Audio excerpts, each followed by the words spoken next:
प्रभु यीशु मसीह के नाम में आपको अनुग्रह और शांति मिलता रहे।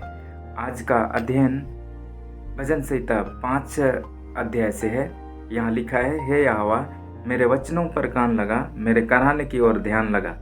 हे मेरे राजा, हे मेरे परमेश्वर, मेरी दुहाई पर ध्यान दे, क्योंकि मैं तुझी से प्रार्थना करता हूँ। राजा दाऊद परमेश्वर से कहता है कि मेरे वचनों पर कान लगा और मेरे कराहने की ओर ध्यान लगा। दाऊद संकट में पड़ा है, उनकी ज़िंदगी में संकट चारों ओर हैं। ऐसी स्थिति में वो परमेश्वर को पुकारता है, परमेश्वर से सहायता मांगता है। जब हमारे जीवन में समस्याएं आती हैं तो हमें भी परमेश्वर के पास आना चाहिए, क्योंकि वो परमेश्वर हमारे सारे समस्याओं का हल प्रदान करते हैं। अगर हम परमेश्वर से दूर समस्याओं को ढूंढना चाहेंगे तो वो हम समस्याओं के बीच में ही हम फंसते जाएंगे। परमेश्वर से सहायता मांगता है और कहता है कि मैं तुझी से प्रार्थना करता हूँ। उसका जो भरोसा है अन्य वस्तुओं पर नहीं है, उनका जो भरोसा है अन्य देवी देवताओं पर, अन्य संपत्ति पर, अन्य लोगों पर नहीं, लेकिन कहता है मैं तुझी से प्रार्थना करता हूँ। और इसलिए वो परमेश्वर से कह रहा है कि मेरी प्रार्थना की ओर आप कान लगाइए। आगे लिखा है, हे यहोवा भोर को मेरी वाणी तुझे सुनाई देगी। अवश्य ये प्रार्थना शाम की प्रार्थना है और इसलिए वो कहता है कि भोर को मेरी वाणी तुझे सुनाई देगी।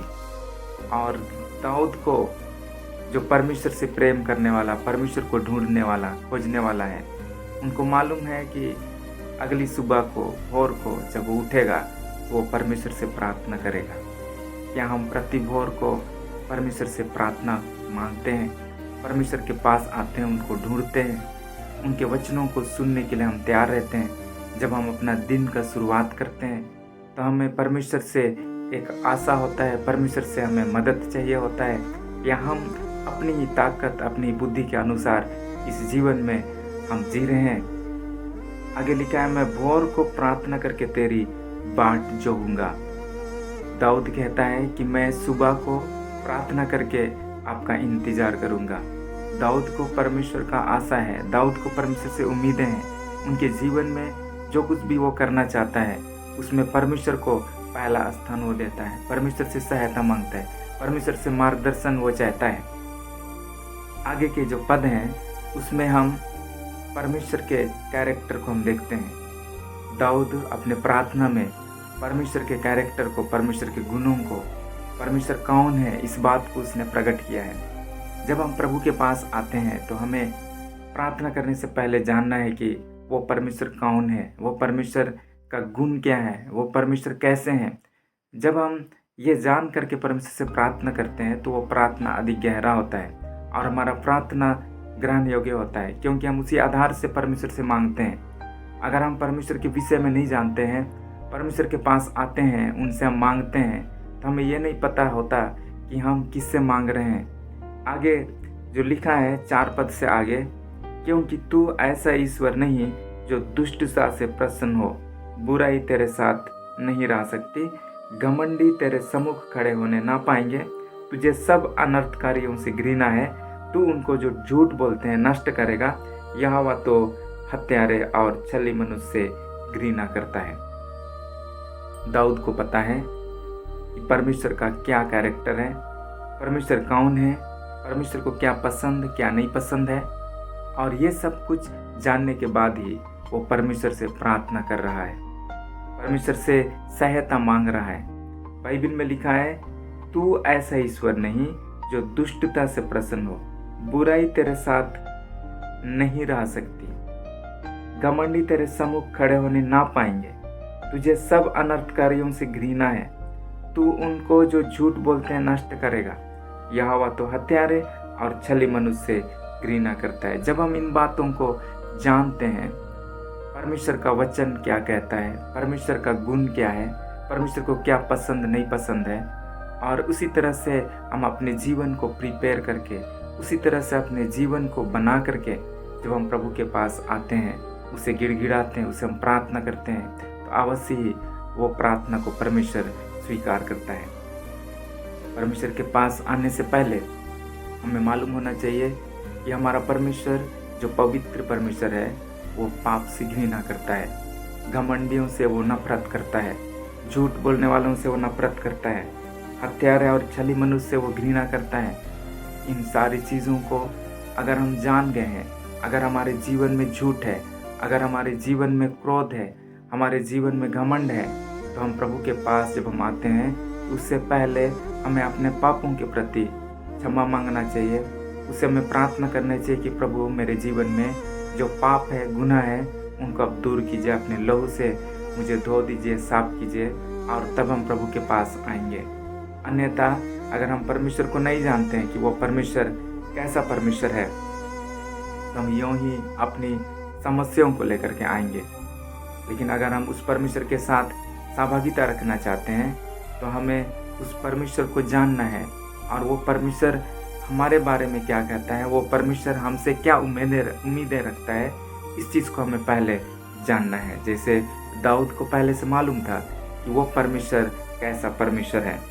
आगे लिखा है अपने विषय में कि परंतु 7 पद से आगे, मैं तो तेरी अपार करुणा के कारण तेरे भवन में आऊँगा, मैं तेरा भय मानकर तेरे पवित्र मंदिर की ओर दंडवत करूँगा। अपने विषय में वो कहता है अपार करुणा के कारण तेरे भवन में आऊँगा। अपनी ताकत, अपनी बुद्धि, अपनी सामर्थ्य के द्वारा वो लायक नहीं है, लेकिन परमेश्वर की अपार करुणा के कारण आज हम सब भी जितने प्रभु के प्रिय लोग हैं, आज प्रभु की आराधना, स्तुति, महिमा करते हैं, प्रभु के साथ हमें सहभागिता रखने का मौका मिला है। ये सब कुछ क्यों? परमेश्वर की करुणा के द्वारा, परमेश्वर के अनुग्रह के द्वारा ही हमें उसके पास आने का मौका मिला है। हम सब तो सड़ाहट में परमेश्वर की उपस्थिति से दूर, परमेश्वर की महिमा से रहित थे, लेकिन यीशु मसीह परमेश्वर का इकलौता पुत्र इस धरती पर आया और उसने आपके लिए, मेरे लिए, समस्त संसार के लोगों के लिए अपना कीमती लहू को बहाया। वो पाप को नहीं जानता था, फिर भी वो पापी ठहराया गया। हम परमेश्वर की धार्मिकता को नहीं जानते थे, लेकिन यीशु मसीह के द्वारा हमें वो धार्मिकता मिली है। यीशु मसीह के द्वारा परमेश्वर के पास आने का हमको एक मौका मिला है। दाऊद कहता है मैं तो तेरी अपार करुणा के कारण तेरे भवन में आऊँगा। आज हम सब भी जब प्रभु की भवन में आते हैं, उसकी आराधना और महिमा करने के लिए हमें मौका मिलता है। ये सब कुछ क्यों संभव है? इसलिए क्योंकि परमेश्वर ने हम पर अनुग्रह किया है। और अब हम सब जितने नया नियम के विश्वासी हैं, हमारे लिए तो और भी परमेश्वर का अनुग्रह है। इस मसीह ने हमारे लिए अपना लहू को बहा चुका है, और आज बड़ी साहस और बड़ी हिम्मत के साथ उसके पास हम आते हैं और उनको हम डायरेक्ट हे अब्बा, हे पिता कहा करके पुकारते हैं। कोई भी मनुष्य आज आ सकता है, आप कोई भी क्यों ना हो, अगर आप प्रभु को सच्चे दिल से आप प्रभु को पुकारेंगे तो वो परमेश्वर आपकी सुनेगा। अगर अपने पापों को मान करके, अपने पापों के लिए क्षमा मांग करके, यीशु के कीमती लहू से अपने पापों को धो करके प्रभु के वो पास आते हैं, उनको हम पुकारते हैं, तो वो हमारी प्रार्थना को सुनता है। आगे लिखा है मैं तेरा भय मानकर तेरे पवित्र मंदिर की ओर दंडवत करूंगा। भजन लिखने वाला कहता है कि मैं आपका दंडवत करूंगा, लेकिन कैसे दंडवत करूंगा, कैसी आराधना करूंगा? मैं तेरा भय मानकर कहने का मतलब परमेश्वर की आज्ञाओं को मानकर, परमेश्वर की इच्छाओं पर चलकर। आज लोगों के जीवन में परमेश्वर का भय नहीं है। लोग इस संसार में अपनी मनमानी जीवन जी रहे हैं, जो उनको अच्छा लगता है वो कर रहे हैं। राजा दाऊद कहता है कि मैं तेरा भय मान करके पवित्र मंदिर की ओर दंडवत करूंगा। जब हम आराधना करते हैं, जब हम प्रशंसा करते हैं, उसकी महिमा के गीतों को गाते हैं, तो क्या उससे पहले हमारे जीवन में परमेश्वर का भय है? परमेश्वर के प्रति हम आज्ञाकारी हैं? परमेश्वर के वचन को हम अपने जीवन में मान रहे हैं? हमें अपने आप को सोचना है। लिखा है आगे 8 पद से आगे, हे यहोवा मेरे शत्रुओं के कारण अपने धर्म के मार्ग में मेरी अगुवाई कर, मेरे आगे आगे अपने सीधे मार्ग को दिखा। दाऊद भजन लिखने वाला परमेश्वर से प्रार्थना करता है। उनको अपने जीवन में परमेश्वर की अगुवाई चाहिए, परमेश्वर का मार्ग चाहिए, जिसमें वो चल सकता है। आज हम किस मार्ग में जा रहे हैं? हम जिस मार्ग में जा रहे हैं वो परमेश्वर के द्वारा तैयार किया हुआ मार्ग है, या हम अपनी इच्छा के आधार पर हम प्रतिदिन का अपना मार्ग हम तय करते हैं और उसमें हम चलते हैं। दाऊद परमेश्वर से प्रार्थना करता है कि उन्हें परमेश्वर का मार्ग चाहिए, सीधा मार्ग चाहिए। आगे 9 पद से लेकर के 10 पद तक वो अपने विरोधियों के विषय में, जो सच्चाई पर नहीं चलते हैं, उनके विषय में लिखा है, क्योंकि उनके मुंह में कोई सच्चाई नहीं। अपने शत्रुओं के विषय में लिखा है, उनके मार्ग में निरी दुष्टता है, उनका गला खुली हुई कब्र है, वे अपनी जीभ से चिकनी चुपड़ी बातें करते हैं। हे परमेश्वर, तू उनको दोषी ठहरा, वे अपनी ही युक्तियों से आप ही गिर जाएं, उनको उनके अपराधों की अधिकाई के कारण निकाल बाहर कर, क्योंकि उन्होंने तुझसे बलवा किया है। जितने उनके शत्रु हैं जो उनको घेर लिए हैं, उनका बदला वो खुद से नहीं ले रहा है, लेकिन प्रार्थना में आकर के परमेश्वर से पुकार रहा है, परमेश्वर से प्रार्थना करता है कि आप ही उनको दोषी ठहराइए, क्योंकि उनका जो मार्ग है वो सही नहीं है। वो बलवा करने वाले हैं, वे झूठ में चलने वाले लोग हैं, और वो परमेश्वर से प्रार्थनाओं को रखता है। आगे 11 से लेकर के 12 तक अच्छा व्यक्ति, धर्मी व्यक्ति जो सच्चाई से प्रेम करते हैं, उनके विषय में लिखा है, उनके लिए प्रार्थना करता है। परंतु जितने तुझ पर भरोसा रखते हैं वे सब आनंद करें, वे सर्वदा ऊंचे स्वर से गाते रहें, क्योंकि तू उनकी रक्षा करता है, और जो तेरे नाम के प्रेमी हैं तुझ में प्रफुल्लित हों, क्योंकि तू धर्मी को आशीष देगा। हे यहोवा, तू उसको अपने अनुग्रह रूपी ढाल से घेरे रहेगा।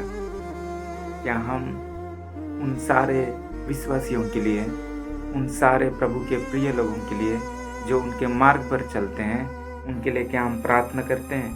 जैसा भजनकार यहाँ प्रार्थना किया है कि वे सब आनंद करें जो आप पर भरोसा रखते हैं, उनके जीवन में कोई उदासी, निराशा ना हो, लेकिन उनकी ज़िंदगी में आनंद आए।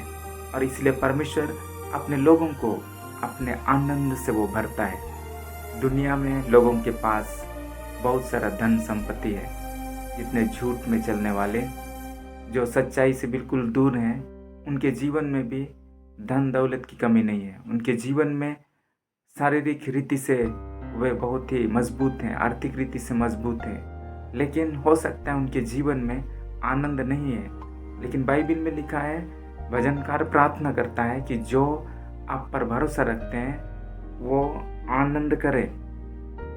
आगे लिखा है, वे सर्वदा ऊंचे स्वर से गाते रहें, क्योंकि तू उनकी रक्षा करता है। जितने प्रभु के प्रेमी लोग हैं उनको परमेश्वर रक्षा करता है, और वे सदा आपकी महिमा गाते रहें। गाता कौन है? जिनके जीवन में आनंद है, जिनके जीवन में खुशी है, जिनके जीवन में प्रशंसा, आराधना है, परमेश्वर के लिए धन्यवाद का शब्द है, क्योंकि उनको रक्षा किया है परमेश्वर। उनको हर प्रकार की संकट के समय में परमेश्वर ने उनको आज़ाद किया है। क्या आपके पास वो अनुभव है? तो आप भी परमेश्वर की महिमा के लिए गा सकते हैं। गीत जो हम गाते हैं वो हमारे जीवन का अनुभव है, जिसमें हमने परमेश्वर को अनुभव किया है, परमेश्वर की उपस्थिति को अनुभव किया है, परमेश्वर की सुरक्षा को अनुभव किया है, परमेश्वर का प्रेम, उसका दया, अनुग्रह को हमने अपने जीवन में अनुभव किया है, और तब हम परमेश्वर की महिमा के गीतों को गाते हैं। जो तेरे नाम के प्रेमी हैं तुझ में प्रफुल्लित हों। आगे लिखा है, तू धर्मी को आशीष देगा। जितने धर्मी हैं, धर्मी कौन है? जो यीशु मसीह के पवित्र लहू से धोया गया है, वो व्यक्ति धर्मी है, और उस धर्मी व्यक्ति को परमेश्वर आशीष देगा। परमेश्वर जो हमें आशीष देता है वो आशीष सभी पहलुओं में है। वो एक पहलू में नहीं, लेकिन हर एक पहलुओं में परमेश्वर हमारे जीवन को आशीष देगा। वो धर्मियों को आशीष देने के लिए वो तैयार है, क्योंकि उनसे परमेश्वर को महिमा मिलेगी। हे यहोवा, तू उसको अपने अनुग्रह रूपी ढाल से घेरे रहेगा। जितने धर्मी हैं उनको अपने अनुग्रह रूपी ढाल से घेर करके रखेगा। परमेश्वर का अनुग्रह आपको और मुझको घेर करके रखेगा। एक ढाल के समान वो हमारा सुरक्षा करेगा। हर परिस्थितियों में, घटी कमियों में, बीमारियों में, हर प्रकार की समस्या परिस्थितियों में परमेश्वर का अनुग्रह हमारे जीवन को घेर करके रखेगा। परमेश्वर का जो अनुग्रह है वो बहुत बड़ा है। जब हम रोमियों की पत्री में पढ़ते हैं तो वहाँ लिखा है कि अपराध बहुत हुआ, लेकिन परमेश्वर का जो अनुग्रह है उससे भी कहीं अधिक हुआ है। परमेश्वर का अनुग्रह पाप से ज़्यादा प्रबल है। पाप लोगों को नष्ट करते हुए गया, पाप बर्बादी को लेकर के आया, पाप परिवार को तोड़ा, लेकिन परमेश्वर का अनुग्रह अब हमारे जीवन में आया है और वह अनुग्रह हमारे जीवन को बनाता है, अनुग्रह हमारे जीवन को बढ़ाता है, अनुग्रह हमारे जीवन को चलाता है। यहाँ वचन में लिखा है, तू उसको अपने अनुग्रह रूपी ढाल से घेरे रहेगा। परमेश्वर का अनुग्रह हमारे जीवन को घेर करके रखा है। हर एक भाग में परमेश्वर का अनुग्रह हमारे जीवन को चलाता है। जिस चीज़ के लिए हम लायक नहीं हैं, जो चीज़ हम खुद से नहीं कर सकते हैं, लेकिन परमेश्वर का अनुग्रह के द्वारा वो परमेश्वर हमारे जीवन को काबिल बनाता है। प्रभु आपको आशीष देने पाए। आमीन।